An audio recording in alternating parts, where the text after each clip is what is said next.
रात मैं सैर करदा सी बाहर, डोगी घूमदा सी नाल ते गड्डी लैके चलिया अपना गोपी। ਉਹ ਹੁਣ ਗੱਡੀ ਮੈਂ ਉਹਨੂੰ ਕਿਹਾ, ਮੈਂ ਕਿਹਾ ਚੱਲ ਬਈ ਨਿਕਲੋ ਚੱਲੋ। ਉਹਨੇ ਗੱਡੀ ਸਟਾਰਟ ਕੀਤੀ, ਮੈਂ ਸੈਰ ਕਰਦਾ ਨੋਟ ਕਰ ਰਿਹਾ ਸੀ, ਤੁਸੀਂ ਵੀ ਨੋਟ ਕਰਦੇ ਹੋ ਸਾਰੇ। ਉਹਨੇ ਗੱਡੀ ਦਾ ਪਹਿਲਾ ਗੇਅਰ ਪਾਇਆ, ਪਹਿਲਾ ਗੱਡੀ ਗਈ ਅੱਗੇ, ਕੰਧ ਦੇ ਤੇ ਜਮਾਂ ਹੀ ਨਾਲ ਖੜੀ ਸੀ, ਇੰਨਾ ਕੁ ਗੈਪ ਹੋਣਾ। ਗੱਡੀ ਅੱਗੇ ਨੂੰ ਗਈ ਥੋੜੀ ਜੀ, ਫਿਰ ਉਹਨੇ ਬੈਕ ਨੂੰ ਕੀਤੀ ਤੇ ਨਿਕਲ ਗਿਆ। ਤੇ ਮੈਂ ਸੋਚ ਰਿਹਾ ਸੀ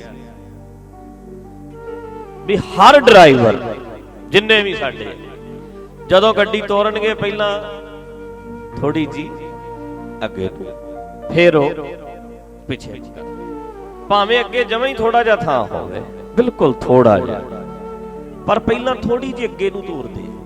ਕਿਉਂ ਭਲਾ? ਰੀਜਨ ਕੀ ਹੈ ਇਹਦਾ? ਕਿਉਂ ਇਦਾਂ ਕਰਦੇ ਆ? ਉਹਨਾਂ ਨੂੰ ਲੱਗਦਾ ਹੈ ਵੀ ਜੇ ਅੱਗੇ ਨੂੰ ਤੋਰਾਂਗੇ ਫਿਰ ਅੱਗੇ ਅੱਗੇ ਜਾਊਗੀ, ਜੇ ਪਿਛਲਾ ਗੇਅਰ ਪਹਿਲਾਂ ਹੀ ਪਾ ਲਈਏ ਕਿਤੇ ਨੁਕਸਾਨ ਹੀ ਨਾ ਹੋ ਜਾਏ, ਪਿੱਛੇ ਨੂੰ ਹੀ ਨਾ ਚੱਲ ਜੇ ਕਿਤੇ ਨੁਕਸਾਨ ਹੋ ਜਾਂਦਾ। ਏਦਾਂ ਮੰਨਦੇ ਐ ਸਾਡੇ ਚ ਲੋਕ। ਫਿਰ ਜਦੋਂ ਉਹਨੇ ਤੋਰਨਾ ਹੈ, ਗੱਡੀ ਨੂੰ ਤੋਰਨਗੇ, ਆਮ ਤਾਂ ਡਰਾਈਵਰ ਵੇਖਿਆ ਪਹਿਲਾਂ ਸਟੀਅਰਿੰਗ ਨੂੰ ਹੱਥ ਲਾਣਗੇ, ਫਿਰ ਉਹਦੇ ਕਲੱਚ ਨੂੰ, ਬ੍ਰੇਕ ਨੂੰ ਐ ਕਰਕੇ, ਐ ਥੱਲੇ ਜੇ ਨੂੰ ਕਰਕੇ, ਫਿਰ ਐ। ਠੀਕ ਹੈ ਗੱਲ? ਹੁਣ ਭਲਾ ਏਦਾਂ ਕਰਕੇ ਵੀ ਇਹ ਸਾਡੀ ਰੋਜੀ ਰੋਟੀ ਹੈ, ਏਦਾਂ ਧਿਆਨ। ਹੁਣ ਤੁਸੀਂ ਮੈਨੂੰ ਦੱਸੋ, ਆਪਾਂ ਹੁਣ ਇੱਥੇ ਆਏ ਆ, ਚਿਮਟਿਆਂ ਵਾਲੇ ਪਹਿਲਾਂ ਚਿਮਟਿਆਂ ਨੂੰ ਹੱਥ ਲਾ ਕੇ ਕੰਨਾਂ ਨੂੰ ਹੱਥ ਲਾ, ਹੈ ਕਿ ਨਹੀਂ? ਜਿਵੇਂ ਗਾਉਣ ਵਾਲੇ ਆਉਂਦੇ ਹੁੰਦੇ ਸਟੇਜ ਤੇ, ਤੇ ਪਹਿਲਾਂ ਮੈਂ ਆਵਾਂ, ਮੈਂ ਇਕੱਲੇ ਇਕੱਲੇ ਚਿਮਟੇ ਦੇ ਹੱਥ ਲਾਵਾਂ, ਫਿਰ ਢੋਲਕੀ ਵਾਲੇ ਨੂੰ ਕਿੱਦਾਂ ਲੱਗੂ ਬਈ? ਢੋਲਕੀ ਐ ਕਰਕੇ ਵੱਜੂਗੇ, ਸਮਝ ਕੇ ਵੱਜੂ, ਇਹ ਆਪੇ ਵੱਜ ਜੂ, ਆਵਾਜ਼ਾਂ ਆਪੇ ਵੱਜ ਜੂ। ਵਾਜਾ ਮੱਥਾ ਟੇਕਣ ਦਾ ਵਿਸ਼ਾ ਹੈ ਕਿ ਵਜਾਉਣਾ ਕਿਵੇਂ ਹੈ, ਇਹ ਸਮਝਣਾ। ਬੋਲੋ, ਸਮਝਣਾ ਹੈ ਵੀ ਵਜਾਉਣਾ ਕਿੱਦਾਂ। ਵਾਜਾ ਮੱਥਾ ਟੇਕਣ ਦਾ ਵਿਸ਼ਾ ਨਹੀਂ, ਵਾਜਾ ਸਮਝਣ ਦਾ ਵਿਸ਼ਾ ਹੈ। ਢੋਲਕੀ ਨੂੰ ਮੱਥਾ ਟੇਕ ਕੇ ਢੋਲਕੀ ਨਹੀਂ ਆਉਣੀ, ਢੋਲਕੀ ਕੋ ਮੱਥਾ ਹੀ ਟੇਕੀ ਜਾਂਦਾ, ਮੈਨੂੰ ਉਹ ਵਰਤਣਾ ਕਿੱਦਾਂ ਬਈ? ਗੱਡੀ ਨੂੰ ਮੱਥਾ ਟੇਕ ਕੇ ਗੱਡੀ ਠੀਕ ਚੱਲੂ, ਵੀ ਮੈਨੂੰ ਮੱਥਾ ਟੇਕ ਕੇ ਤੁਰਿਆ ਸੀ।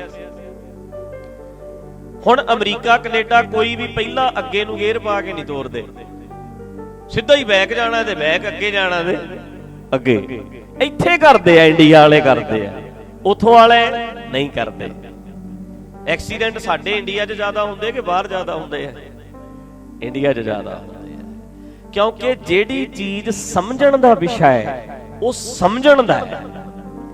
ਤੂੰ ਅੱਗੇ ਗੇਅਰ ਪਾਏਗਾ, ਜੇ ਰੱਜ ਕੇ ਸ਼ਰਾਬ ਨਾਲ ਚੱਲ ਰਿਹਾ ਹੈ, ਪੀ ਕੇ ਚੱਲ ਰਿਹਾ ਹੈ, ਭਾਵੇਂ ਪਹਿਲਾਂ ਗੇਅਰ ਅੱਗੇ ਨੂੰ ਪਾ, ਫਿਰ ਭਾਵੇਂ ਤੂੰ ਐ ਹੱਥ ਲਾ, ਭਾਵੇਂ ਜਿਵੇਂ ਮਰਜ਼ੀ ਕੰਨਾਂ ਨੂੰ ਲਾਈ ਜਾ, ਫਿਰ ਤੇਰਾ ਕੋਈ ਫਾਇਦਾ ਹੋਣਾ ਹੀ ਨਹੀਂ, ਹੋਣਾ ਹੀ ਨਹੀਂ ਫਾਇਦਾ।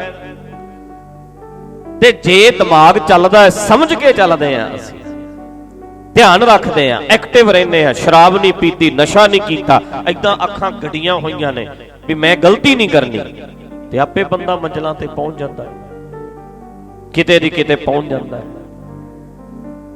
ਤੂੰ ਲੋਹੇ ਦਾ ਸੇਵਕ ਨਹੀਂ, ਲੋਹਾ ਤੇ ਭਾਈ ਤੇਰਾ ਸੇਵਕ ਬਣ ਜੂ।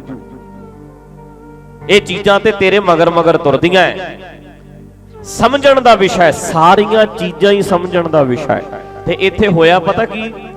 ਇੱਥੇ ਪਾਣੀ ਵੀ ਪੂਜਣ ਦਾ ਵਿਸ਼ਾ ਸੀ, ਇੱਥੇ ਹਵਾ ਵੀ ਪਵਨ ਦੇਵਤਾ, ਆ ਜਲ ਦੇਵਤਾ, ਅੱਗ ਵੀ ਕੀ ਹੈ? ਅਗਨ ਦੇਵਤਾ, ਮੀਂਹ ਕੀ ਹੈ? ਇੰਦਰ ਦੇਵਤਾ।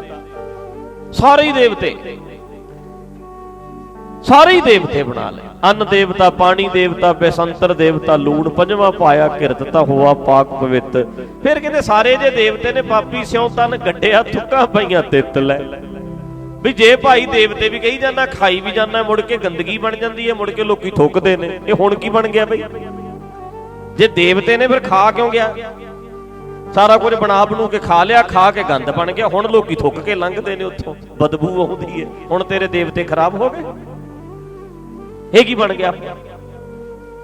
ਹੋਇਆ ਕੀ? ਪੂਜਿਆ ਜਾਣ ਲੱਗ ਪਿਆ, ਸਮਝਣਾ ਜਾਣਾ ਸੀ। ਚੇਤਾ ਰੱਖਿਓ, ਗੱਡੀ ਪੂਜਣ ਦਾ ਨਹੀਂ, ਸਮਝਣ ਦਾ ਵਿਸ਼ਾ ਹੈ। ਵਾਜਾ ਪੂਜਣ ਦਾ ਨਹੀਂ, ਸਮਝਣ ਦਾ ਵਿਸ਼ਾ ਹੈ। ਲਾਈਟ ਪੂਜਣ ਦਾ ਨਹੀਂ, ਸਮਝਣ ਦਾ ਵਿਸ਼ਾ ਹੈ। ਸੂਰਜ ਪੂਜਣ ਦਾ ਨਹੀਂ, ਸਮਝਣ ਦਾ ਵਿਸ਼ਾ ਹੈ। ਚੰਦਰਮਾ ਪੂਜਣ ਦਾ ਨਹੀਂ, ਸਮਝਣ ਦਾ ਵਿਸ਼ਾ ਹੈ। ਹਵਾ ਪੂਜਣ ਦਾ ਨਹੀਂ, ਸਮਝਣ ਦਾ ਵਿਸ਼ਾ ਹੈ। ਬਾਰਿਸ਼ ਪੂਜਣ ਦਾ ਨਹੀਂ, ਸਮਝਣ ਦਾ ਵਿਸ਼ਾ ਹੈ। ਇਸੇ ਤਰ੍ਹਾਂ ਕੁਦਰਤ ਦਾ ਹਰ ਕਾਨੂੰਨ, ਜਿਹਨੂੰ ਅਸੀਂ ਰੱਬ ਕਹਿੰਦੇ ਆ, ਲਾਅ ਆਫ ਨੇਚਰ, ਇਹ ਪੂਜਣ ਦਾ ਨਹੀਂ, ਸਮਝਣ ਦਾ ਵਿਸ਼ਾ ਹੈ। ਜਦੋਂ ਸਮਝ ਆ ਗਈ ਫਿਰ ਵਰ ਦਊ, ਫਿਰ ਕਿਰਪਾ ਕਰੂ। ਜੇ ਅਸੀਂ ਨਾ ਸਮਝੇ, ਸਾਰੀ ਜ਼ਿੰਦਗੀ ਤੁਸੀਂ ਅੱਗ ਨੂੰ ਪੂਜਦੇ ਰਹੋ, ਅੱਗ ਨੂੰ ਜੇ ਸਮਝੇ ਨਾ ਤੇ ਹੱਥ ਵਿੱਚ ਕਰਤਾ, ਉਹਨੇ ਕਹਿਣਾ ਵੀ ਤੂੰ ਤੇ ਮੇਰਾ ਭਗਤ ਹੈ, ਮੈਂ ਤੈਨੂੰ ਅੱਗ ਨਹੀਂ ਸਾੜਨਾ ਨਹੀਂ। ਸਾਰੀ ਜ਼ਿੰਦਗੀ ਅੱਗ ਦੀ ਪੂਜਾ ਕਰੋ, ਪਰ ਵਿੱਚ ਹੱਥ ਕਰਿਓ, ਅੱਗ ਆਪਣੇ ਸੇਵਕ ਨੂੰ ਵੀ ਸਾੜਦੀ ਹੈ। ਉਹ ਕਹੇਗੀ ਮੈਨੂੰ ਸਮਝਣਾ ਸਿੱਖ, ਪੂਜਣਾ ਛੱਡ ਦੇ। ਪੂਜ ਕੇ ਕੀ ਬਣੂ? ਸਮਝ ਕੇ ਗੱਲ ਬਣੂ। ਇਸੇ ਤਰ੍ਹਾਂ ਗੁਰ ਅਸਥਾਨ ਨੇ ਨਾ ਜਿਹੜੇ, ਇਹ ਸਮਝਣ ਦਾ ਵਿਸ਼ਾ ਨੇ, ਪੂਜਣ ਦਾ ਨਹੀਂ। ਤੇ ਗੁਰੂ ਗ੍ਰੰਥ ਸਾਹਿਬ ਸਾਡੇ ਇਹ ਸਮਝਣ ਦਾ ਵਿਸ਼ਾ ਨੇ, ਪੂਜਣ ਦਾ ਨਹੀਂ। ਪਰ ਅੱਜ ਸਿਰਫ ਪੂਜਣ ਦਾ ਵਿਸ਼ਾ ਹੈ, ਸਿਰਫ ਪੂਜਣ ਦਾ। ਪੂਜਾ ਦਾ ਕਨਸੈਪਟ ਹੈ, ਸਮਝਣ ਦਾ ਕਿੱਥੇ ਹੈ? ਲਾਈਨ ਲੱਗੀ ਹੈ, ਚੱਲ ਮੱਥਾ ਟੇਕਿਆ, ਚੱਲ ਚੱਲ ਨਿਕਲ, ਐ ਆਇਆ ਨਿਕਲ, ਐ ਆਇਆ ਨਿਕਲ। ਸਮਝਾ ਕੌਣ ਰਿਹਾ? ਪੂਜਾ ਕਰਾ ਰਹੇ ਨੇ। ਪੈਸੇ ਚੜ ਗਏ, ਚੜਾਤੇ, ਨਿਕਲ ਹੁਣ। ਤੂੰ ਸਮਝ ਕੇ ਕੀ ਲੈਣਾ? ਜਿੰਨੇ ਵੱਡੇ ਸਥਾਨ ਹੈ, ਜ਼ਿਆਦਾ ਵੱਡੀਆਂ ਲਾਈਨਾਂ ਹੈ, ਜਿੰਨੀਆਂ ਵੱਡੀਆਂ ਲਾਈਨਾਂ ਹੈ, ਪੂਜਾ ਕਰਵਾਈ ਜਾ ਰਹੀ ਹੈ ਕਿ ਸਮਝਾਇਆ ਜਾ ਰਿਹਾ? ਗੁਰੂ ਗ੍ਰੰਥ ਸਾਹਿਬ ਬੋਲੋ। ਪੂਜਾ ਕਰਵਾਈ ਜਾ ਰਹੀ ਹੈ। ਗੱਡੀ ਨੂੰ ਸਮਝਾਉਣਾ ਹੈ ਕਿ ਪੂਜਾ ਕਰਾਉਣੀ ਹੈ? ਗੱਡੀ ਦੀ ਸਮਝਾਉਣਾ ਹੈ। ਡਰਾਈਵਰ ਨੂੰ ਸਮਝਾਉਣਾ ਹੈ, ਪੂਜਾ ਥੋੜਾ ਕਰਾਉਣੀ ਹੈ। ਇਸੇ ਤਰ੍ਹਾਂ ਗੁਰੂ ਗ੍ਰੰਥ ਸਾਹਿਬ ਜੀ ਨੂੰ ਸਿਰਫ ਅਸੀਂ ਪੂਜਾ ਵਾਲਾ ਢਾਂਚਾ ਹੋ ਗਿਆ। ਮੈਂ ਕਹਿ ਰਿਹਾ, ਜਦੋਂ ਤੁਸੀਂ ਸਮਝ ਗਏ, ਤੁਸੀਂ ਸਮਝ ਗਏ, ਤੁਸੀਂ ਰਿਸਪੈਕਟ ਨਾਲ ਮੱਥਾ ਟੇਕ ਵੀ ਦਿਓ। ਅਸੀਂ ਸਾਰੇ ਟੇਕਦੇ ਆ ਮੱਥਾ, ਪਰ ਅੱਜ ਸਿਰਫ ਤੇ ਸਿਰਫ ਪੂਜਣਾ ਰਹਿ ਗਿਆ, ਮੱਥਾ ਟੇਕਣਾ ਰਹਿ ਗਿਆ। ਸਮਝਣ ਵਾਲੀ ਗੱਲ ਵਿੱਚੋਂ ਗਈ ਹੈ। ਇਸੇ ਕਰਕੇ ਐਕਸੀਡੈਂਟ ਹੋ ਰਹੇ, ਇਸੇ ਕਰਕੇ ਨੁਕਸਾਨ ਹੋ ਰਿਹਾ। ਜਿਹੜਾ ਵਿਸ਼ਾ ਗੁਰਬਾਣੀ ਨੂੰ ਸਮਝਣਾ ਤੇ ਹਰ ਚੀਜ਼ ਨੂੰ ਹੀ ਸਮਝਣਾ, ਵੀਰੋ ਭਰਾਵੋ ਭੈਣੋ, ਚੇਤਾ ਰੱਖਿਓ। ਸਿਹਤ ਠੀਕ ਰੱਖਣੀ ਹੈ, ਉਹਦੇ ਵਾਸਤੇ ਵੀ ਕੋਈ ਨਿਯਮ ਹੈ ਜਿਹੜਾ ਤੈਨੂੰ ਸਮਝਣਾ ਪੈਣਾ ਹੈ। ਉਮਰ 80 ਸਾਲ ਤੱਕ ਲੈ ਕੇ ਜਾਣਾ ਚਾਹੁੰਦਾ ਹੈ, ਉਹਦੇ ਵਾਸਤੇ ਕੋਈ ਨਿਯਮ ਹੈ ਜਿਹੜਾ ਤੈਨੂੰ ਸਮਝਣਾ ਪੈਣਾ। 80 ਸਾਲ ਤੱਕ ਜਿਉਣਾ ਚਾਹੁੰਦਾ ਹੈ, ਸੈਰ ਕਰਿਆ ਕਰ, ਰੋਟੀ ਇੱਕ ਸਵੇਰੇ ਇੱਕ ਸ਼ਾਮ ਕਰ ਦੇ, ਇੱਕ ਸਵੇਰੇ ਇੱਕ ਸ਼ਾਮ, ਬਸ ਹਲਕਾ ਜਿਹਾ ਭੋਜਨ ਖਾਇਆ, 100 ਸਾਲ ਤੱਕ ਵੀ ਜਾ ਸਕਦਾ। ਬਿਮਾਰੀਆਂ ਲੱਗਣੀਆਂ ਨਹੀਂ, ਜ਼ਿਆਦਾ ਖਾਣ ਕਰਕੇ ਬਹੁਤੇ ਰੋਗ ਲੱਗਦੇ, ਬਿਮਾਰੀਆਂ ਲੱਗਣੀਆਂ। ਠੀਕ ਹੈ ਨਾ ਗੱਲ? ਬੰਦਾ ਇੱਕ ਗਲਾਸ ਦੁੱਧ ਦਾ ਪੀ ਲਵੇ, ਠੀਕ ਹੈ। ਇੱਕ ਅੱਧਾ ਸੇਬ ਖਾ ਸਕਦਾ, 4 ਚੀਜ਼ਾਂ ਹੋ ਗਈਆਂ, ਵਾਧੂ ਹੈ। ਬਸ ਇੰਨੀ ਖੁਰਾਕ ਅੱਜ ਦੇ ਬੰਦੇ ਨੂੰ ਵਾਧੂ ਹੈ, ਜਿਹੜਾ ਜਿੰਨੇ ਬਹੁਤਾ ਹਾਰਡ ਵਰਕ ਨਹੀਂ ਕਰਨਾ, ਜਿਹੜਾ ਘਰੇ ਬਹਿਣ ਵਾਲਾ ਮਾੜਾ ਮੋਟਾ ਕੰਮਕਾਰ ਕਰਦਾ, ਜਿਹੜਾ ਭਾਈ ਬਹੁਤ ਜ਼ਿਆਦਾ ਜ਼ੋਰ ਲਾਉਂਦਾ ਉਹ 2 ਖਾ ਲਵੇ, 2 ਸਵੇਰੇ 2 ਸ਼ਾਮ। ਨਿਯਮ ਹੈ, ਫੋਲੋ ਕਰੋ। ਆ ਚੀਨੇ ਮਾੜਾ ਮਾੜਾ ਖਾਂਦੇ ਨੇ, ਡੱਕਿਆਂ ਨਾਲ ਨਹੀਂ ਖਾਂਦੇ। ਭਲਾ ਦੇਖਿਆ ਡੱਕਿਆਂ ਨਾਲ? ਵੇਖਿਆ ਕਦੇ? ਚਮਚੇ ਨਾਲ ਨਹੀਂ, ਡੱਕਿਆਂ ਨਾਲ। ਡੱਕੇ ਤੇ ਚੜੂ ਕਿੰਨਾ ਕੁ? ਮਾੜਾ ਜਿਹਾ ਚੜਦਾ, ਸਲਿੰਗੜੀ ਜੀ ਇੱਕ ਚੜਦੀ ਹੈ, ਉਹ ਆਪੇ ਹੀ ਸਲੋ ਖਾਇਆ ਜਾਂਦਾ। ਉਹ ਜਿਹੜਾ ਨਾ ਸਲਿੰਗੜੀ ਜੀ ਇੱਕ ਹੀ ਚੜਦੀ ਉਹਦੇ ਤੇ, ਉਹ ਖਾਦਾ ਹੀ ਥੋੜਾ ਜਾਂਦਾ। ਰੋਟੀ ਖਾਣ ਦੇ ਉੱਤੇ ਜਾਪਾਨ ਦੇ ਵਿੱਚ ਰੋਟੀ ਇੱਕ ਟਾਈਮ ਤਾਂ ਉਹਨਾਂ ਨੂੰ ਘੰਟਾ ਲੱਗ ਜਾਂਦਾ, ਕਿਉਂਕਿ ਇੱਕ ਥੋੜਾ ਇੰਨਾ ਚੜਦਾ। ਹੁਣ ਡੱਕਿਆਂ ਦੇ ਨਾਲ ਚੱਕਣਾ, ਡੱਕਿਆਂ ਨਾਲ ਚੱਕਾਂਗੇ ਕਿੰਨਾ ਕੁ ਚੱਕਿਆ ਜਾਊ? ਜਾਪਾਨ ਵਿੱਚ ਵੇਖੋ। ਤੇ ਜੇ ਹੁਣ ਆਪਾਂ ਜਾਪਾਨ ਵਿੱਚ ਖਾਂਦੇ ਹੋਈਏ, ਆਪਾਂ ਤੇ ਜਿਹੜੇ ਡੰਡੇ ਜੇ ਨੇ ਉਹਨਾਂ ਦੇ ਡੱਕੇ ਜੇ ਦੇਣਗੇ, ਆਪਾਂ ਐ ਘੁਮਾ ਲਾਂਗੇ ਉਹਦੇ ਤੇ ਸਾਰਾ। ਜਿੰਨੇ ਉਹਨਾਂ ਨੇ ਸਲਿੰਗੜੀਆਂ ਇਕੱਠੀਆਂ ਐ ਘੁਮਾ ਕੇ ਐ ਪੂਰਾ ਏਦਾਂ ਹੀ ਹੋਊਗੇ ਨਹੀਂ ਲੱਭੂ ਸਾਹਿਬ, ਏਦਾਂ ਹੀ ਹੋ, ਏਦਾਂ ਹੀ ਹੋਣਾ। ਵੇਖੋ ਸੋ ਜਿਹੜਾ ਇਹ ਸਿਸਟਮ ਹੈ ਨੋਟ ਕਰਨਾ, ਨਿਯਮ ਹੈ, ਨਿਯਮ ਜਾਪਾਨੀ ਫੋਲੋ ਕਰ ਲੈਣ, ਨਿਯਮ ਜਿਹੜੇ ਨੇ ਆਪਾਂ ਫੋਲੋ ਕਰ ਲਈਏ। ਨਿਯਮ ਜਿਹੜਾ ਹੈ ਕੋਈ ਵੀ ਫੋਲੋ ਕਰ ਲਵੇ, ਸਮਝ ਜਾਏ, ਸਿਹਤ ਲੰਮੀ ਕਰ ਲਵੇ, ਉਮਰ ਲੰਮੀ ਕਰ ਲਵੇ, ਤੰਦਰੁਸਤ ਰਹਿ ਲਵੇ, ਇਹਨੂੰ ਕਹਿੰਦੇ ਨੇ ਨਾਮ ਦੇਤਾ, ਮਤਲਬ ਨਿਯਮ ਸਮਝਾਤਾ। ਗੁਰੂ ਨੇ ਨਾਮ ਦਿੱਤਾ, ਗੁਰੂ ਨੇ ਕਿਹਾ ਨਿਯਮ ਸਮਝ। ਖੁਸ਼ ਰਹਿਣਾ ਚਾਹੁੰਦੇ ਉਹਦੇ ਲਈ ਕੋਈ ਨਿਯਮ ਹੈ, ਸਦਾ ਹੱਸਦੇ ਰਹਿਣਾ ਚਾਹੁੰਦੇ ਆ ਉਹਦੇ ਲਈ ਕੋਈ ਨਿਯਮ ਹੈ, ਉਹਨੂੰ ਸਮਝੋ। ਚੜ੍ਹਦੀ ਕਲਾ 'ਚ ਰਹਿਣਾ, ਕਾਇਮ ਰਹਿਣਾ ਹੈ, ਉਹਦੇ ਲਈ ਨਿਯਮ ਹੈ ਨਾ ਕੋਈ, ਫੋਲੋ ਕਰੋ, ਆਪੇ ਸਾਰੀ ਜ਼ਿੰਦਗੀ ਖੁਸ਼ ਰਹੋਗੇ, ਚੜ੍ਹਦੀ ਕਲਾ 'ਚ ਰਹੋਗੇ, ਬਸ ਸੌਖਾ ਹੋ ਜਾਏ। ਕੋਈ ਵੀ ਨਿਯਮ ਨੂੰ ਸਮਝੇ, ਸੌਖੇ ਰਹੋ। ਤੇ ਸਾਰਾ ਕੁਝ ਹੀ ਸਮਝਣ ਦਾ ਵਿਸ਼ਾ ਹੈ। ਮੇਰੀ ਗੱਲ ਨੋਟ ਕਰਨਾ, ਗੁਰੂ ਗ੍ਰੰਥ ਸਾਹਿਬ ਪੂਜਣ ਦਾ ਹੀ ਨਹੀਂ, ਇਕੱਲਾ ਸਮਝਣ ਦਾ ਵਿਸ਼ਾ ਹੈ ਨਾ। ਕੋਈ ਵੀ ਚੀਜ਼ ਹੈ ਜਿਹੜੀ ਉਹ ਸਮਝਣ ਦਾ ਹੀ ਵਿਸ਼ਾ ਹੈ, ਪੂਜਣ ਦਾ ਵਿਸ਼ਾ ਕੋਈ ਵੀ ਨਹੀਂ। ਕੋਈ ਵੀ ਪੂਜਣ ਦਾ ਵਿਸ਼ਾ ਨਹੀਂ, ਸਮਝਣ ਦਾ ਵਿਸ਼ਾ। ਕੋਈ ਵੀ ਚੀਜ਼ ਦੁਨੀਆ 'ਚ ਹੈ ਨਹੀਂ ਜਿਹੜੀ ਪੂਜੀ ਜਾਵੇ, ਸਮਝੀ ਜਾਣੀ ਚਾਹੀਦੀ। ਦਰਖਤ ਪੂਜਣੇ ਨਹੀਂ ਸੀ, ਦਰਖਤ ਤੇ ਸਮਝਣੇ ਸੀ। ਇੱਥੇ ਦੁਨੀਆ ਦਰਖਤਾਂ ਨੂੰ ਪੂਜਦੀ ਹੈ, ਸਮਝਦਾ ਤੇ ਕੋਈ ਵੀ ਨਹੀਂ।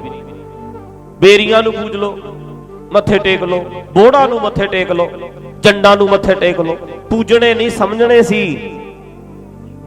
ਹਰ ਚੀਜ਼ ਹੀ ਸਮਝਣੀ, ਹਰ ਚੀਜ਼ ਹੀ ਸਮਝਣ ਦਾ ਵਿਸ਼ਾ ਹੈ। ਮੈਂ ਤੁਹਾਡੇ ਸਾਹਮਣੇ ਬੈਠਾ, ਮੇਰੀ ਪੂਜਾ ਕਰੀ ਜਾਓ, ਪੂਜਣਾ ਕੀ ਹੈ ਬੰਦੇ ਨੂੰ? ਸਮਝਣਾ ਹੈ। ਕੀ ਪੂਜੋਗੇ?